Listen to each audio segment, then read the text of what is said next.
آپ پر پورا قافلہ تھا تو آپ حضور غوث پاک کی خدمت میں کچھ فریاد پیش کر رہے ہیں کہ آپ کے غلام آئے ہیں، ان سب کی جھولیاں بھر دیں.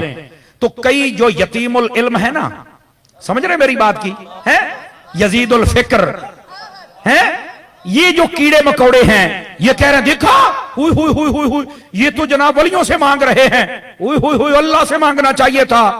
میں نے کہا جناب مفتی احمد یار خان نعیمی نے اس لیے اس بات کی تصریح فرمائی، صاحب بار شریعت نے تصریح فرمائی، سیدی اعلیٰ حضرت صاحب نے تصریح فرمائی، ہمارے تمام بزرگوں نے تصریح فرمائی، اور یہ تصریح موجود ہے. اور وہ کیا ہے؟ وہ یہ اس بات کی وضاحت و تصریح فرماتے ہیں کہ جب کسی اللہ والے سے اللہ کا بندہ سمجھ کے اور یہ سمجھ کے کہ اللہ انہیں دیتا ہے یہ ہمیں دیتے ہیں، یہ سمجھ کے مانگا جائے تو جائز ہے، کوئی شرک نہیں ہے. بھائی اگر ابھی بھی نہیں سمجھ آئی کہ قبروں والے کچھ نہیں دیتے، وہاں کچھ نہیں کرنا چاہیے، مجھے بتاؤ حضرت داتا صاحب رحمت اللہ تعالی علیہ آپ کے قدموں میں آج بھی وہ حجرہ بنا ہوا ہے جہاں 40 دن خواجہ معین الدین چشتی اجمیری بیٹھے اور آپ نے جھولی پھیلائی اور میرے داتا نے خیرات ڈالی تھی. بھائی اللہ ان کو عطا کرتا ہے، یہ دیتے ہیں. تمہیں یہ بات سمجھ نہیں آتی ہے؟ امام غزالی نے فرمایا، اور یہ بات میں پوری ذمہ داری سے کہہ رہا ہوں، فرمایا یہ اصول ہے جس بندے سے زندگی میں مدد مانگی جا سکتی ہے، فرمایا فوت ہونے کے بعد ہی اسے مانگی جا سکتی ہے، فرمایا وہاں پر. اور یہیں پر ایک اور قول بھی ہے، توجہ میری طرف رہے آپ حضرات کی. کمال ہے لوگوں نے ڈرامہ بنایا ہوا ہے، نہیں مانگنا چاہیے تھا. کیوں نہیں مانگنا چاہیے تھا؟ یہ کیا نہیں لکھا ہوا علماء نے؟ شیخ محقق کو تو مانتے ہو نا، پڑھو نا. کمال والی بات ہے، آپ نے وہاں پر اخبار لکھے ہیں اور یہ بات بھی وہاں موجود ہے. فرمایا ایک اللہ کا ولی زندہ ہو تو وہ زندگی میں زیادہ لوگوں کی مدد کرتا ہے یا جب وہ اپنے مزار میں چلا جائے تب زیادہ کرتا ہے؟ تو فرمایا جب اپنے مزار میں چلا جائے تب وہ بندوں کی زیادہ مدد کرتا ہے.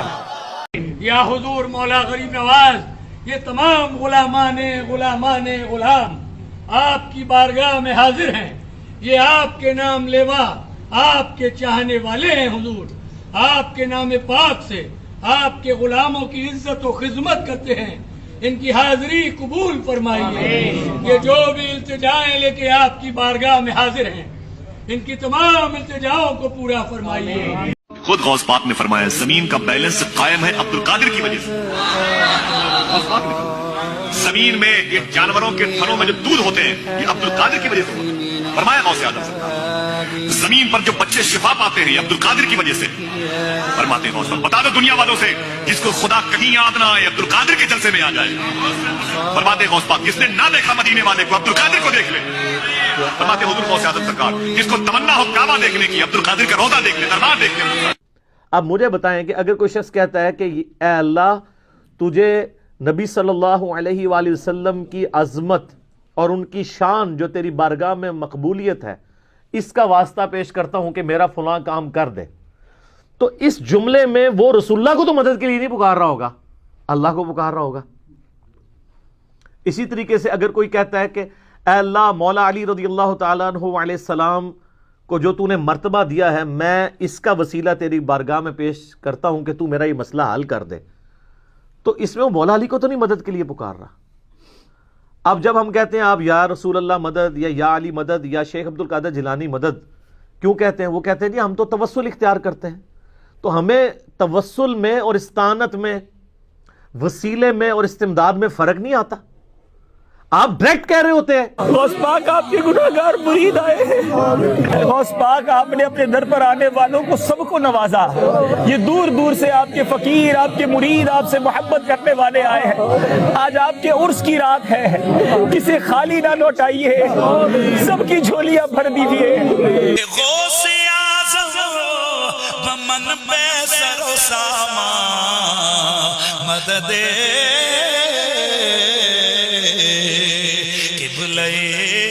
دی مدد کعبہ ایمان مدد.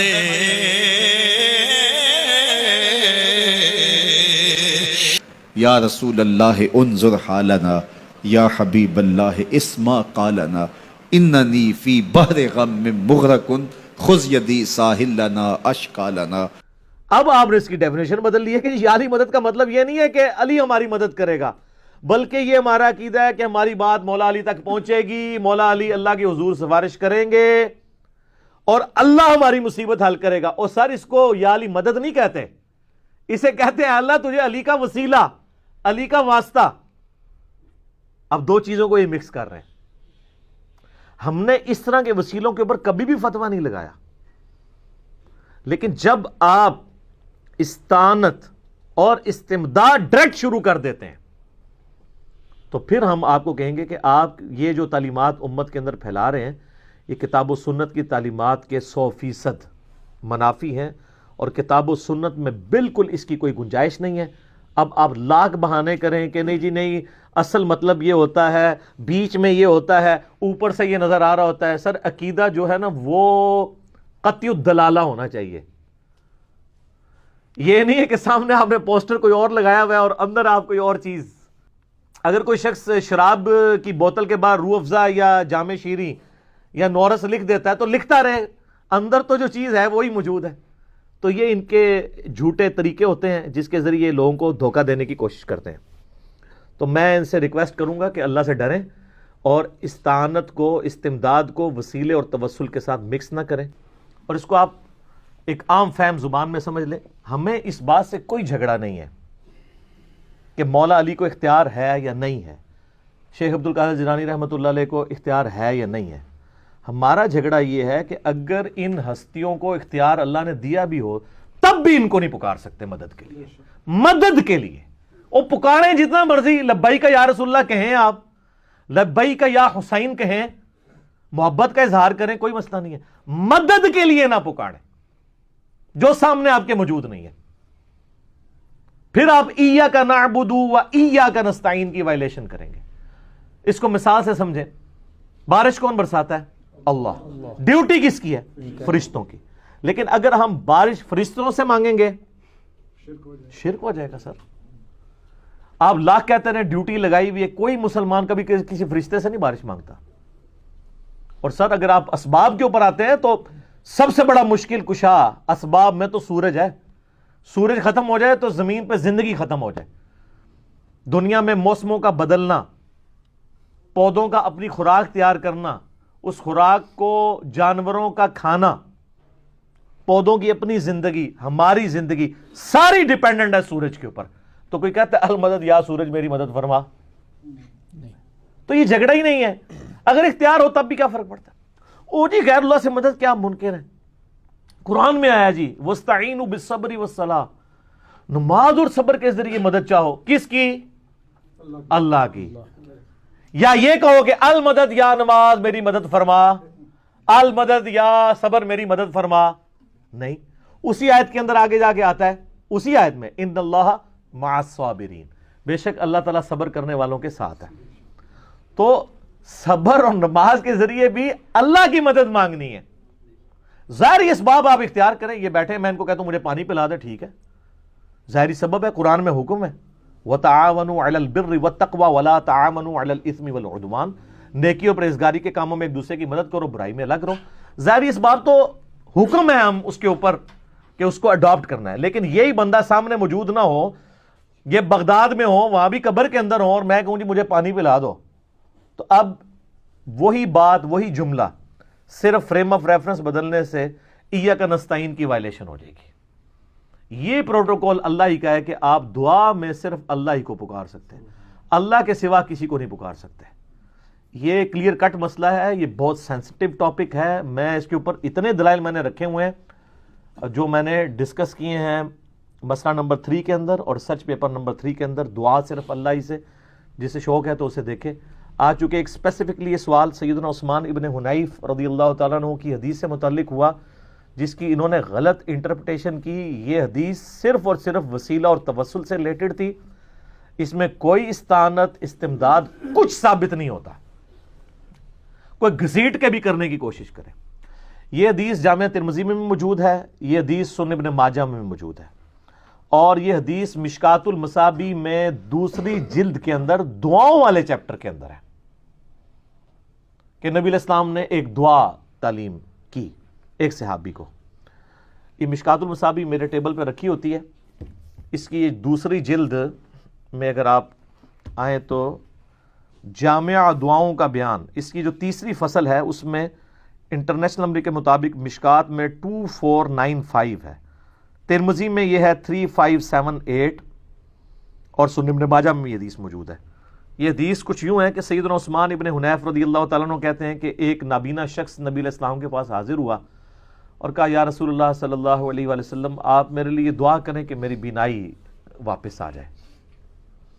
آپ علیہ السلام فرمایا کہ اگر صبر کر لو تو اچھا ہے، اور اگر تم چاہتے ہو میں دعا کر دیتا ہوں۔ وہ بڑا سمجھدار تھا، اس نے کہا جنت تو ویسے ہی مل جانی ہے، صبر کر کے جنت جو کمانی ہے وہ تو ایمان کی بدولت مل ہی جانی ہے، دنیا تو میری آسان ہو نا۔ نے کہا نہیں یا رسول اللہ آپ دعا ہی کریں۔ تو آپ نے پھر فرمایا کہ تم اس طرح کرو، وضو کرو، اس کے بعد 2 رکعت نفل پڑھو اللہ کے حضور، اور پھر یہ دعا کرو اللہم انی اسألک واتوجہ الیک بنبیک محمد صلی اللہ علیہ وآلہ وسلم، اے اللہ میں تجھ سے سوال کرتا ہوں اور تیری طرف متوجہ ہوتا ہوں اپنے نبی کے ذریعے محمد صلی اللہ علیہ وآلہ وسلم، نبی الرحمہ جو کہ نبی رحمت ہے، انی توجہت بکا الی ربی، اور اے اللہ کے محبوب صلی اللہ علیہ وآلہ وسلم میں آپ کے ذریعے متوجہ ہوتا ہوں اپنے رب کی طرف، لیقضی لی فی حاجتی ہذہ، کہ وہ اس حاجت کے معاملے میں میری حاجت روائی کر دے، اللہم فشفعہ فی، اے اللہ میرے نبی کی شفاعت میرے حق میں قبول فرما۔ اور سنن ابن ماجہ میں الفاظ ہیں کہ اے محمد، میں آپ کے ذریعے سے، یا محمد کے الفاظ ہیں، یہاں تو ہے نا کہ آپ کے ذریعے سے، اس میں یا محمد کے الفاظ ہیں کہ یا محمد میں آپ کے ذریعے سے اللہ کی طرف متوجہ ہوتا ہوں۔ اس میں وہ کہتے ہیں نبی علیہ السلام سے انہوں نے مدد مانگ لی ہے، اس میں تو واضح الفاظ ہیں، اس میں دونوں حصوں میں اللہ کی طرف متوجہ ہوئے ہیں۔ دیکھیں وہ پہلی دعا کر رہے ہیں اے اللہ میں تیری طرف متوجہ ہوتا ہوں تیرے نبی کے ذریعے سے، ان کے وسیلے سے، اور اے اللہ کے رسول میں آپ کے وسیلے سے اللہ سے مانگتا ہوں۔ تو اس میں استمداد کہاں سے ہو گئی؟ یہ تو وسیلہ اور توسل ہے، اور وسیلہ اور توسل کے بارے میں یہ جو ایکسٹریم رویہ امام ابن تیمیہ نے اختیار کیا ہم اس کے ساتھ ایگری نہیں کرتے۔ ٹھیک ہے آپ وسیلہ اور توسل اختیار کریں، کوئی مسئلہ نہیں ہے، اور اس کو سپورٹیو ایک حدیث بھی ہے جس کی صحت میں اختلاف ہے، لیکن چونکہ ایک بہت بڑے امام طبرانی جنہوں نے یہ حدیث نقل کی ہے، المتوفا 360 ہجری، جو امام حاکم نیشا پوری کے استاد ہیں، المتوفا 405 ہجری، امام طبرانی نے کتاب لکھی المعجم الکبیر، طبرانی کی کتاب، اس میں یہی حدیث ایک دوسری فارم میں آئی ہے۔ اگرچہ اہل حدیث اس میں تھوڑا اختلاف کرتے ہیں، لیکن امت کی اکثریت اس کی صحت کے اوپر اتفاق کرتی ہے، امام طبرانی خود بھی۔ میں ان بحثوں میں نہیں پڑتا، میں اس حدیث کو صحیح مانتے ہوئے بات کر رہا ہوں۔ اس میں یہ ہے کہ سیدنا عثمان غنی رضی اللہ تعالیٰ عنہ کے دور میں ایک شخص حضرت عثمان کے پاس گیا اور کہا کہ جی میرا مسئلہ ہے، تو وہ اپنی حکومتی مصروفیت کی وجہ سے اس کی طرف متوجہ نہیں ہوئے، تو وہ شخص پھر سیدنا عثمان بن حنیف کے پاس آیا اور کہا کہ جی اس طرح حضرت عثمان تو میری بات ہی نہیں سن رہے ہیں۔ تو حضرت عثمان بن حنیف نے کہا کہ میں تمہیں ایک دعا سکھاتا ہوں۔ میں نبی علیہ السلام کی خدمت میں موجود تھا، ایک نابینا شخص آیا تھا، اس کے بھی حاجت کا مسئلہ تھا، تو اس کو بھی دعائے حاجت نبی علیہ السلام نے تعلیم فرمائی تھی، تو وہی دعا میں تمہیں سکھاتا ہوں۔ تو انہوں نے یہی والی دعا، اے اللہ میں تیرے نبی کے وسیلے سے تیری طرف متوجہ ہوتا ہوں، اور اے اللہ کے رسول میں آپ کے وسیلے سے اللہ کی طرف متوجہ ہوتا ہوں، اے اللہ میرے نبی کی شفاعت میرے حق میں قبول فرما۔ ٹھیک ہے، تو یہ انہوں نے دعا کی، نبی علیہ السلام کو مدد کے لیے تو نہیں پکارا کہ یا رسول اللہ مدد، انظر حالنا، آپ میری مشکل کشائی کریں، اللہ کی طرف متوجہ ہوئے۔ یہ دعا اسی طریقے سے 2 نفل کے بعد پڑھوائی تو حضرت عثمان کی طرف سے بلاوا آ گیا، انہوں نے مسئلہ حل کر دیا۔ تو حضرت عثمان بن حنیف کا وہ پھر شکریہ ادا کرنے کے لیے آیا، تو انہوں نے کہا یہ دعا میں نے تمہیں سکھائی ہے، اس دعا کی برکت سے یہ ہوا ہے۔ وہ کہتے ہیں جی یہ دیکھیں جی اس دعا سے ثابت ہو گیا کہ نبی علیہ السلام کو آپ مدد کے لیے پکار سکتے ہیں۔ سر اگر مدد کے لیے ہوتا تو یہاں ہوتا اغثنی یا رسول اللہ، المدد یا رسول اللہ، کہیں موجود ہے؟ وہ دعا کے طور پہ انہوں نے تعلیم کیا ہے، ٹھیک ہے آپ کریں، ہمیں کوئی اعتراض نہیں ہے۔ نبی علیہ السلام کو مدد کے لیے تو اس میں نہیں پکارا، کہا ہے کہ اے اللہ کے رسول آپ کے وسیلے سے متوجہ ہوتا ہوں، اللہ تعالیٰ ہماری بات پہنچا دے، اس میں کوئی اختلاف نہیں ہے۔ ہم تو یہ بھی مانتے ہیں کہ سنن نبی داؤد میں صحیح سند کے ساتھ حدیث ہے، جب کوئی شخص میری قبر پہ آ کے سلام عرض کرتا ہے اللہ میری روح لوٹا دیتا ہے، میں اس کے سلام کا جواب بھی دیتا ہوں. وہ اللہ کا معاملہ ہے، یہ سارے معاملات برزخی ہیں. لیکن اس کو دنیاوی اگر کہیں گے تو پھر میں آپ سے کہوں گا کہ اس سلام کا جواب ہم سنتے تو کوئی نہیں ہے. اگر وہ دنیاوی ہو تو ہم سن بھی رہے ہوں. ہمارا پہنچنا بھی برزخی ہے، آپ علیہ السلام کی روح کا لوٹنا بھی برزخی ہے، اور اس کا جواب دینا بھی برزخی ہے. وہ اس ٹائم اینڈ سپیس کی چیز نہیں ہے. لیکن یہ اس کو حقیقی اور حصی بنانا شروع کر دیتے ہیں اس حوالے سے، وہاں سے اختلاف شروع ہو جاتا ہے. تو سر یہ اس حدیث سے مجھے بتائیں استعانت کو یا استمداد کو گھسیٹ کے ثابت کرنا، تو میں اس کے اوپر وہی بات کروں گا کہ یہ اسی طریقے سے ہے جیسے کوئی جو ہے وہ نعت کے فضائل کے ذریعے ڈسکو قوالیاں ثابت کرنا شروع کر دے. وہ دو الگ چیزیں ہیں. آپ صرف کسی چیز کے، میں نے پہلے بھی کئی دفعہ عرض کیا کہ ہمارے سب کانٹیننٹ کا کلچر ہے کہ وہ 10 لکھا ہوتا ہے نا تو ایک صفر لگاتا ہے ایک بزرگ آ کے اس کو 100 بناتا ہے. ایک اور بزرگان دین میں سے ایک بزرگ آتا ہے، وہ کہتا ہے نہیں صفر میرا بھی لگا لو، کرتے کرتے وہ لاکھ بن جاتا ہے. 10 سے بات شروع ہوتی ہے اور وہ لاکھوں تک پہنچ جاتی ہے. جتنی بات ہے اتنی رکھیں. اور یہ سیدنا عثمان بن حنیف رضی اللہ تعالیٰ عنہ کا فہم ہے کہ انہوں نے اس دعا کو نبی علیہ السلام کی وفات کے بعد بھی ایز اے دعا تعلیم کیا ہے. ہم کوئی اس معاملے میں کسی کے اوپر فتویٰ نہیں لگاتے، کوئی کرنا چاہتا ہے ضرور کرے، لیکن سر جان کی امان پائیں تو عرض کرے ان سے بھی ایک بڑے صحابی ہیں جو امیر المؤمنین ہیں، جن کے بارے میں اسپیسیفکلی ہمیں حکم ہے جامع ترمذی میں، سنن ابی داؤد میں، سنن ابن ماجہ میں، علیکم بسنتی و سنت الخلفاء الراشدین المہدیین، تم پر میری سنت اور میرے خلفاء راشدین کی سنت لازم ہے. جب کبھی ایک خلیفہ راشد اور ایک عام صحابی کی سنت آپس میں کوئی ٹکرائے گی، ہم پریفریبل خلیفہ راشد کو فالو کریں گے. دوسرے صحابی پہ ہم فتویٰ نہیں لگاتے، نعوذ باللہ. ہم کبھی نہیں جرت کریں گے کہ ہم حضرت عثمان ابن حنیف کو کبھی معاذ اللہ بدعتی کہنا شروع کر دیں یا نعوذ باللہ، ایسی بات نہیں. لیکن سر وہ بھی تو پبلک کو بتائیں. یہ روایت تو طبرانی میں ہے، دور کی کتاب میں، کیونکہ جو ترمذی اور ابن ماجہ میں وہ تو آپ علیہ السلام کی مبارک زندگی والی دعا ہے. جو بعد والا واقعہ ہے وہ تو اس میں موجود نہیں ہے، وہ تو طبرانی میں ہے. اور جو صحیح بخاری کے اندر تھا وہ یہ چھپاتے ہیں، اور چھپاتے ہیں تو اس کے اندر بھی بیان بھی کرتے ہیں تو ڈنڈی مارتے ہیں. اور وہ ہے صحیح بخاری میں انٹرنیشنل نمبر کے مطابق 1010 نمبر حدیث 1010 کتاب الاستسقاء چیپٹر کے اندر. سیدنا عمر فاروق رضی اللہ تعالیٰ عنہ کے زمانے میں قحط پڑ گیا تو وہ آپ صلی اللہ علیہ وآلہ وسلم کے چچا عباس ابن عبد المطلب کو اللہ کے حضور لے کر آئے دعا کے لیے، اور انہوں نے دعا کیا کہ انا کنا نتوسل الیک بنبینا صلی اللہ علیہ وآلہ وسلم، بے شک اے اللہ ہم پہل تیرے نبی کا توسل اختیار کیا کرتے تھے تو تو ہم پہ بارش نازل فرماتا تھا. اب ہم تیرے نبی کے چچا کو لے کے آئے ہیں، پس ہم پہ بارش نازل فرما ان کی دعا کی برکت سے. تو انس بن مالک کہتے ہیں بارش نازل ہو جاتی. تو یہ وسیلہ شخصی سامنے موجود دعا کروائی. اب سیدنا عمر نے یہ کیوں کہا کہ پہلے ہم نبی علیہ السلام کو وسیلہ شخصی کے طور پہ لاتے تھے، یعنی ان سے دعا کرواتے تھے، اب ہم ان سے کروا رہے ہیں. تو آج کا کوئی پاکستانی عاشق رسول ہوتا تو وہ سیدنا عمر سے سوال کرتا کہ نبی علیہ السلام کی وفات کے بعد کیا آپ ان کی عظمت کے منکر ہو گئے؟ اب کیوں نہیں ان کا وسیلہ پیش کر رہے؟ اب ان کی قبر پہ جا کے آپ کیوں نہیں نبی علیہ السلام سے کیوں نہیں ریکویسٹ کر رہے؟ یہ کہتے نا، کسی کی جرت تھی وہ کہتا. ہاں یہ 1400 سال بعد تو کہا جا سکتا ہے، یہ بڑا آسان ہے. تو سیدنا عمر فاروق رضی اللہ تعالیٰ عنہ علیہ السلام نے امت کو یہ عقیدہ سمجھایا کہ یہ چیز پریفریبل ہے کہ آپ اللہ کے حضور ایسے شخص سے دعا کروائیں جو سامنے موجود ہو. اسلام آباد میں I-10 میں I-10-2 کے اندر ایک شیعہ بھائی تھے عالم دین، اب وہ فوت ہو چکے ہیں، اللہ تعالیٰ ان کی مغفرت کرے. ان کے ساتھ کے کچھ لوگ بھی 7-8 تھے، تو میں ان کے گھر میں مغرب کے بعد انہوں نے مجھے بلایا کہ چائے وغیرہ کٹھی پیئیں گے. تو وہاں بیٹھا ہوا تو مجھے کہنے لگے انجینئر صاحب ہم آپ کے ساتھ اس بات پہ تو ایگری کرتے ہیں کہ یا علی مدد جو ہے نا وہ اس کی بجائے اللہ کو مدد کے لیے پکارنا چاہیے، لیکن یہ جو آپ آئے دن کہتے ہیں نا یا علی مدد کہنا شرک ہے، شرک نہ کہا کریں، ہم تو وسیلہ اور توسل وہی کہانیاں. تو میں نے ان کے سامنے سارے دلائل رکھے. انہوں نے کہا جی بتائیں قرآن میں یہ کہاں لکھا ہوا ہے کہ جو اللہ کے سوا کسی اور کو پکارے گا تو یہ شرک ہے؟ ایاک نستعین کا تو مطلب ہے اللہ ہی کو پکارتے ہیں. کہتے ہیں اس کا یہ مطلب تو نہیں کہ دوسرے کو نہیں پکارتے مدد کے لیے.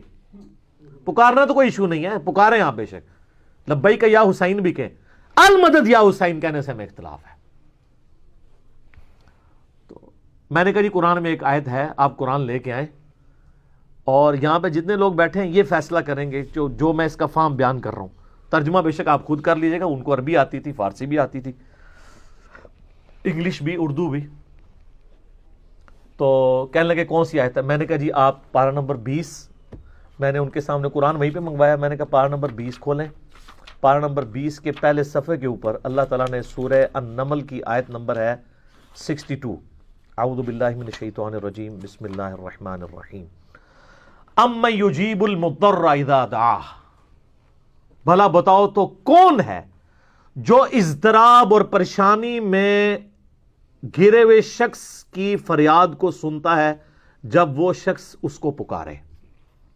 وَيَكْشِفُ السُّوءَ, اور وہ اس سے برائی دور کر دیتا ہے. وَيَجْعَلُكُمْ خُلَفَاءَ الْأَرْضِ, اور زمین پہ تمہیں اگلوں کا خلیفہ کرتا ہے. یعنی تمہارے ماں باپ مر جاتے ہیں تو تم مر جاؤ گے, تمہاری اولاد. اَإِلَٰهٌ مَّعَ اللَّهِ, کیا اللہ کے ساتھ کوئی اور الہ بھی ہے؟ قَلِيلًا مَا تَذَكَّرُونَ, بہت ہی کم نصیحت تم پکڑتے ہو. تو میں نے کہا یہاں پہ اللہ طرف ہمارا ہے, اللہ کے ساتھ کوئی اور الہ ہے جو مصیبت اور پریشانی میں گھرے ہوئے شخص کی فریاد کو سنے. تو اٹ مینز کہ جس شخص کو بھی آپ مشکل کے لیے غائب میں مدد میں دعا کے طور پر پکار رہے ہیں, گویا آپ اسے الہ مان رہے ہیں. ویسے پکارنے کا کوئی جھگڑا نہیں ہے, یہ خام خواہ وہ بیچ میں یا رسول اللہ کو لے آتے ہیں. ہم تو لبیک کا یا رسول اللہ آج کی ڈیٹ میں بھی قائل ہیں, المدد نہ کہیں. تو میں نے کہا یہ بتائیں نا, اس میں تو اللہ طرف ہمارا ہے جس کو بھی پکارو گے گویا تم اسے الہ مانے ہوئے ہو. تو آپ تو مولا علی کو پھر الہ مانے ہوئے. او آئیں میں شاید شروع کر دی, لیکن وہاں جتنے 7-8 لوگ بیٹھے تھے انہوں نے کہا انجینئر صاحب بالکل ٹھیک کہہ رہے ہیں, اس کا کوئی جواب نہیں ہے, یہ واضح چیز ہے. سر یہ ایک آیت اتنی بھاری ہے, اکثر آپ کو کہتے ہیں نہیں قرآن میں یہ بتائیں کہ یا علی مدد نہیں کہنا چاہیے, سر یہ ہے. یا شیخ عبد القادر جیلانی مدد نہیں کہنا چاہیے, سر یہ ہے. اور کس طریقے سے آپ کو سمجھایا جائے؟ سورہ النمل آیت نمبر 62. لیکن جس کی قسمت میں ہدایت ہے اسی کو ملے گی. میں اپنی گفتگو کو کنکلوڈ کروں گا اس جملے پہ جو میں اکثر بولتا ہوں کہ شرک is the most sensitive issue in the sight of Allah. Allah کے حضور سب سے زیادہ حساس معاملہ شرک کا ہے. اسی لیے سورہ نساء کی آیت نمبر 48 میں اور 116 میں 2 دفعہ ایک ہی صورت میں یہ آیت ریپیٹ ہوئی ہے, ان اللہ لا یغفر ان یشرک بہ ویغفر ما دون ذلک لمن یشاء. بے شک اللہ اس گناہ کو کبھی معاف نہیں کرے گا کہ کوئی شخص اللہ کے ساتھ کسی قسم کا شرک کرے. اس کے سوا جتنے گناہ ہیں جس کے لیے چاہے گا معاف کر دے گا, وہ بھی اوپن لائسنس نہیں ہے. اور پھر سورۃ المائدہ میں تو کلائمیکس ہے آیت نمبر 72 میں, انہ من یشرک باللہ فقد حرم اللہ علیہ الجنہ ومأواہ النار وما للظالمین من انصار. بے شک جو کوئی اللہ کے ساتھ شرک کرے گا اللہ نے ایسے شخص پہ جنت حرام کر دی ہے اور اس کا ٹھکانہ جہنم ہے جہاں اس کا کوئی مددگار نہیں ہوگا.